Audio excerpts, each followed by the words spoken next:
At 9:05 a.m.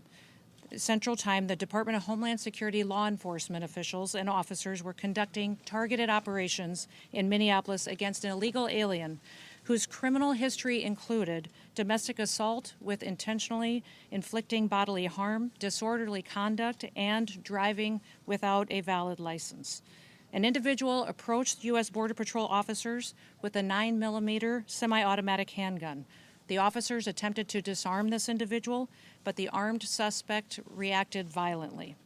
Fearing for his life and for the lives of his fellow officers around him, an agent fired defensive shots.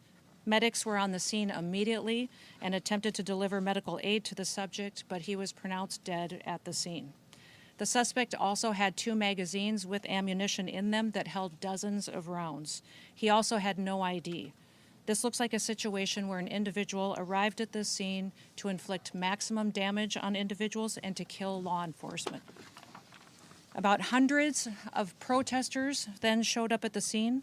They began to obstruct and to assault law enforcement officers. We saw objects being thrown at them, including ice and other objects, and a rampant assault began, and even an HSI officer agent's finger was bitten off. Crowd control measures were deployed to bring safety to the public and to law enforcement at the scene. And once again, I want to remind everybody that this situation and this tragedy did not have to happen. Our law enforcement are doing everything that they can to protect the public. We're praying for this deceased loved one's family and friends, but we also recognize that the Minnesota governor and the Minneapolis mayor need to take a long, hard look in the mirror. They need to evaluate their rhetoric, their conversations, and their encouragement of such violence against our citizens and our law enforcement officers.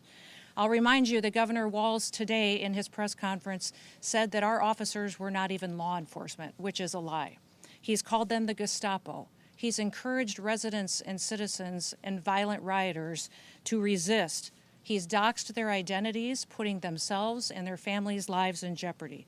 He's refused to turn over murderers to federal law enforcement officers. He's protected illegal criminals and protected them from being brought to justice, and even overseen a historic, unprecedented theft of American taxpayer dollars.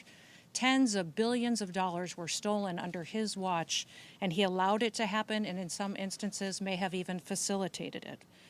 In other cities and states across the country, we don't see this happen. Local, state, and officials work with us to make sure that we're making their streets safer. I'll point to the city of Memphis, which is where there is a Democrat mayor in place. He worked with us and our federal law enforcement officers, and we saw murder rates drop by 50% because of that partnership.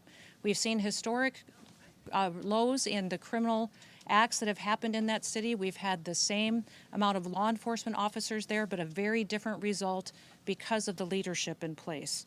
Last week, ICE did over 2,000 different operations, and we saw people be brought to justice and the American people made safer because of that work.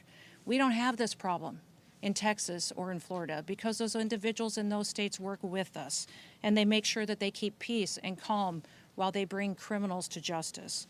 In Minneapolis, Governor Walz and Mayor Frey, they instead choose violence. They instead choose to encourage the destruction of their city and the crime against their people. It appears that they want this lawlessness to continue. It appears that they want chaos to distract from the theft and the fraud and the corruption of their city. I'll remind you that this city has been corrupt for years with what we've seen with people that have been stealing taxpayer money, all under the leadership of Governor Walz and Mayor Frey. I'm asking for all the authorities in Minneapolis and the leaders to work with us, and there are 2 things that we have repeatedly asked the governor and the mayor to do. Number 1, all we want them to do is that when they are going to release a dangerous criminal from their jails, turn them over to us so we can get them out of this country as soon as possible. Since we have been back in the White House with President Trump's leadership, they have released over 490 criminals onto their streets rather than allow us to get them out of the country to keep families safe. The second thing that we have asked the governor and the mayor to do is to help us keep people safe. Just give us backup on the streets while we do our targeted operations to get illegal criminals out of our country, and then we wouldn't have to be there facing these types of situations that we face with violent rioters who are impacting and attacking our law enforcement officers. That's all. Those are the two requests that we've asked of them. We've asked them to help us do that so that we can continue to see success in Minneapolis like we see in so many other cities and communities across the country. Thank you for watching. Subscribe below and download our NewsNation app right now on your phone, and you will get fact-based, unbiased news for all Americans.